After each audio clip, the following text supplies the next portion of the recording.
मेरे प्यारे साथियों, नमस्कार। फ्रेंड्स, आज मैं आप सबसे ओवर टूरिज्म के खतरे इस विषय पर बात करने जा रहा हूं। ओवर टूरिज्म के खतरे। टूरिज्म जो अर्थव्यवस्था की रीढ़ की हड्डी मानी जाती है और है भी वो, और कुछ देशों की अर्थव्यवस्था तो पूरी तरह से टूरिज्म पर ही आधारित है, पर्यटन पर ही आधारित है। अब मैंने शीर्षक दिया खतरे। कल्पना करके देखिए कि वह व्यवस्था, अर्थव्यवस्था का वह क्षेत्र जो हमारी अर्थव्यवस्था का बहुत मूलभूत आधार हो, यदि उसी पर खतरा मंडराने लगे तो स्थिति क्या होगी। आइए इस पर कुछ बातें करते हैं। देखिए, जो पर्यटन का टॉपिक है ये बहुत इंपॉर्टेंट टॉपिक है, प्री एग्जामिनेशन की दृष्टि से भी और मेंस की दृष्टि से भी। प्री एग्जामिनेशन में तो पर्यटन से संबंधित जो प्रश्न पूछे जाते हैं वो पर्यटन स्थलों को लेकर के पूछे जाते हैं, उनके ऐतिहासिक बैकग्राउंड को लेकर के पूछ लिए जाते हैं। और यदि किसी पर्यटन स्थल पर कोई विशेष घटना हुई है या किसी कारण से वह पर्यटन स्थल बहुत चर्चा में आया है, चाहे वो हमारे देश का हो या दुनिया का कोई स्थल हो, तो स्वाभाविक रूप से उस पर प्रश्न पूछे जाने की संभावनाएं बन जाती है।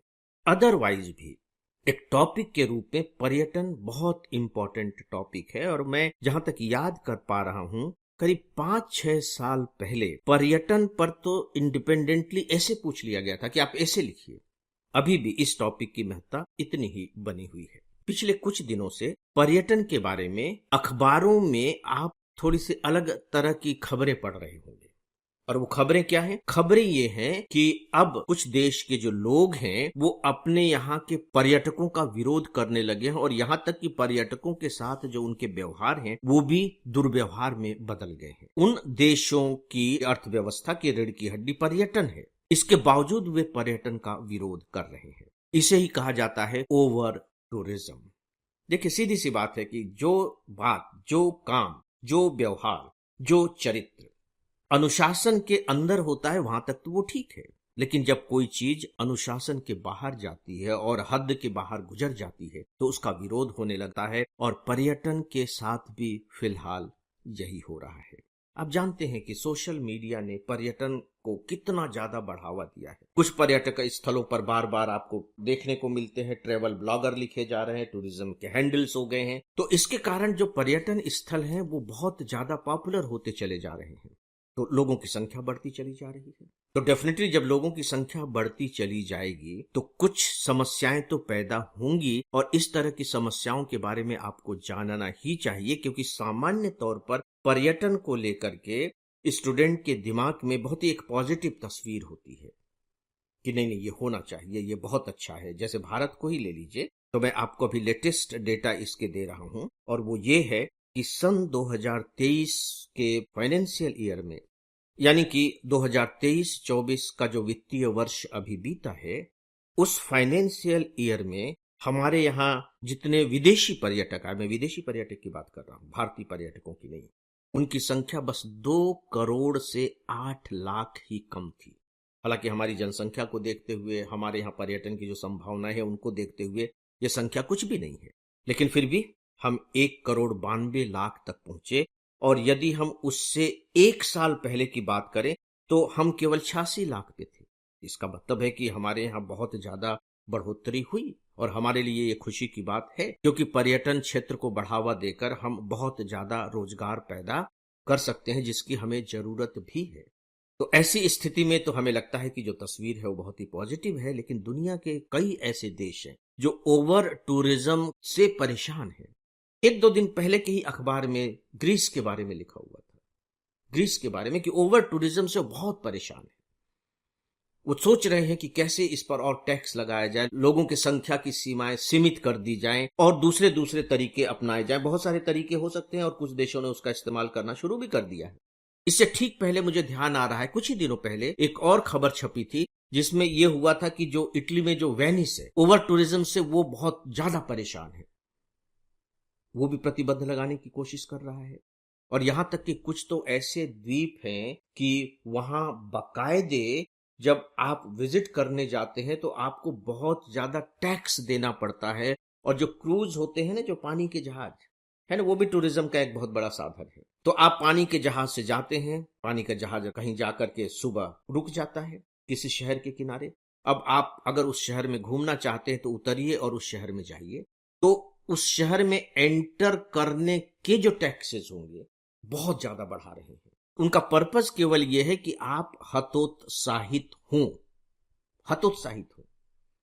सोच करके देखिए, सुनने में ये बात अजीब सी लगती है, लेकिन दरअसल ओवर टूरिज्म के जो दुष्प्रभाव हो रहे हैं ये उसकी प्रतिक्रिया है। दुष्प्रभाव किस तरह के हो सकते हैं, आप इसके बारे में कुछ अनुमान तो लगा ही सकते हैं। लोग जाते हैं, जैसे मैं आपको एक बहुत ही जबरदस्त आंकड़ा दे रहा हूं, एक देश है बार्सिलोना। इस तरह के डेटा जो है आपको नोट कर लेने चाहिए, ये आपके जो आंसर होते हैं उनको बहुत वजनदार बनाते हैं। बार्सिलोना, इसकी जो आबादी है वो केवल 16 लाख है। और सोच करके देखिए कि यहां एक साल में 3 करोड़ लोग आ गए। 16 लाख की आबादी और 3 करोड़ लोग पहुंच रहे हैं, तो इतने लोगों को ये छोटा सा स्थान कैसे संभालेगा। इसका नतीजा क्या होता है कि वहां के जो लोग हैं उन पर प्रेशर पड़ता है। ठीक है, उनकी आय तो हो रही है, लेकिन उनकी चीजें महंगी हो जाती हैं। ये जो पर्यटक जाते हैं, ये पर्यटक वहां के रीति रिवाज परंपराओं का ध्यान नहीं रखते, वो अपने ढंग से मौज मस्ती में लगे रहते हैं, तो वहां की संस्कृतियों को भी खतरा पैदा होता है, सुरक्षा का खतरा पैदा हो जाता है वहां के स्थानीय लोगों को। और खासकर जो हिल स्टेशन हैं उनके बारे में आप अच्छे तरीके से जानते ही हैं कि हमारे भी जो हिल स्टेशन हैं वो किस तरीके से ओवर टूरिज्म के शिकार होते जा रहे हैं। क्योंकि जब आप टूरिज्म को बढ़ावा देंगे तो आपको हिल स्टेशन पर बाकायदे होटल बनवाने पड़ेंगे, सड़कें बनवानी पड़ेंगी, दूसरी सुविधाएं उपलब्ध करानी पड़ेंगी, तो जो हिल्स हैं, जो पहाड़ हैं, वो कमजोर होते हैं, वो दरकने लगते हैं, भूस्खलन की घटनाएं होती हैं और दूसरे अलग अलग तरह की दुर्घटनाएं देखने को मिलती हैं। तो आप देखिए कि किस तरह से भारत में भी हिल स्टेशंस पर बकायदे पर्यटकों की संख्या को सीमित करने की मांग बढ़ने लगी है और ये कहा जाने लगा है कि ये जो विकास आप कर रहे हैं इन पर अब रोक लगाइए। दोस्तों, ये मैंने आपको एक दो स्थानों के नाम बताए हैं, लेकिन ये जो विरोध है वो केवल एक दो स्थानों तक सीमित नहीं है। बहुत से देशों में इस तरह के विरोध की शुरुआत हो गई है। इसी संदर्भ में मैं बाली का नाम जरूर लेना चाहूंगा। बाली का नाम मैं इसलिए ले रहा हूं कि हमारे यहां से बहुत से पर्यटक बाली जाना पसंद करते हैं, जो इंडोनेशिया में है बाली। वहां विरोध शुरू हो गए हैं। कुछ स्थानों पर जो बहुत पॉपुलर हैं उन्हें बिल्कुल प्रतिबंधित कर दिया गया है, या फिर वहां रुकने का बिल्कुल समय निर्धारित कर दिया गया कि यहां आप 10 मिनट तक रुकेंगे। रोम में एक जगह है ट्रेवी फाउंटेन, यहां मैं 2 बार होकर के आया। ट्रेवी फाउंटेन, वहां मतलब एक बहुत अच्छे किस्म का फाउंटेन बना हुआ है ना, एक कृत्रिम फाउंटेन है, मतलब वो नेचुरल झरना नहीं है। तो बहुत खूबसूरत है, नो डाउट कि वहां बहुत अच्छी संगमरमर की मूर्तियां लगी हुई हैं, पानी उन पर गिरता है, बहुत ही खूबसूरत लगता है। और उसकी मान्यता ये है कि यदि आप मनौती मांग करके वहां कुछ छोटा सा सिक्का छोड़ देंगे तो आपकी वो मनौती पूरी हो जाएगी। तो स्वाभाविक है कि ऐसे स्थानों पर बहुत ज्यादा भीड़ होती है। अब उस स्थान पर बैठना ही प्रतिबंधित कर दिया गया कि वहां बैठ नहीं सकते, बस जाइए, 2 मिनट 5 मिनट रुकिए और आगे बढ़िए। दोस्तों, इसका एक बहुत बड़ा कारण ये भी है कि जो टूरिज्म को देखा जा रहा है वो ये महसूस कर रहे हैं कि जो 80% टूरिस्ट है, मैं वर्ल्ड की बात कर रहा हूं, वे दुनिया के केवल 10% पर्यटन स्थलों पर जाते हैं। 80%। जब 80% लोग केवल 10% पर जाएंगे तो बाकी पर्यटन स्थलों में संभावना तो है पर्यटकों को संभालने की, लेकिन वहां लोग जा नहीं रहे हैं और यहां इतने सारे लोग पहुंच रहे हैं कि इनका विरोध होना शुरू हो गया है।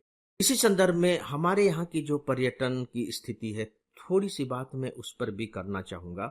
मैंने अभी हिल स्टेशंस पर जो हमारे पर्यटकों की संख्या बढ़ती जा रही है उसके बारे में आपको बताया। एक और बात हो रही है कि हमारे यहाँ जो सबसे ज्यादा पर्यटन को बढ़ावा मिल रहा है वो मिल रहा है धार्मिक पर्यटन को, जिसे आप आध्यात्मिक पर्यटन भी कह सकते हैं। यहां तक कि विदेशों से भी जो ज्यादा लोग आ रहे हैं वो आध्यात्मिक पर्यटन की दृष्टि से आ रहे हैं और दूसरे मेडिकल की दृष्टि से। यहाँ का जो मेडिकल है वो सस्ता है, दूसरा है कि हमारे पास मेडिकल के दूसरे दूसरे तरीके हैं, तो उसके लिए आते हैं। और एक अच्छी बात यह है कि ये जो धार्मिक पर्यटन है, सोच करके देखिए, हमारे यहाँ के करीब 8 करोड़ लोगों को रोजगार देता है। स्वाभाविक है कि जब धार्मिक पर्यटन स्थलों पर बोझ बढ़ेगा तो वहां भी उसी तरह की समस्याएं भविष्य में पैदा हो सकती हैं जिस तरह की समस्याएं हमारे हिल स्टेशंस फेस कर रहे हैं। तो बहुत जरूरी हो जाता है कि सरकार अभी से इन पर्यटन स्थलों की जो सीमाएं हैं, जो अनुशासन है, उनको ध्यान में रखते हुए अपनी नीतियां बनाएं, ताकि एक ऐसा समय ना आए कि स्थानीय लोगों को अपने यहाँ आने वाले पर्यटकों का वेलकम करने की बजाय उनका विरोध करना पड़े, क्योंकि हमारा जो देश है वह अतिथि देवो भव की संस्कृति वाला देश है। तो दोस्तों, इस विषय पर बस इतना ही, और इसी के साथ ही आज के इस डेली ऑडियो लेक्चर को समाप्त करता हूं। नमस्कार।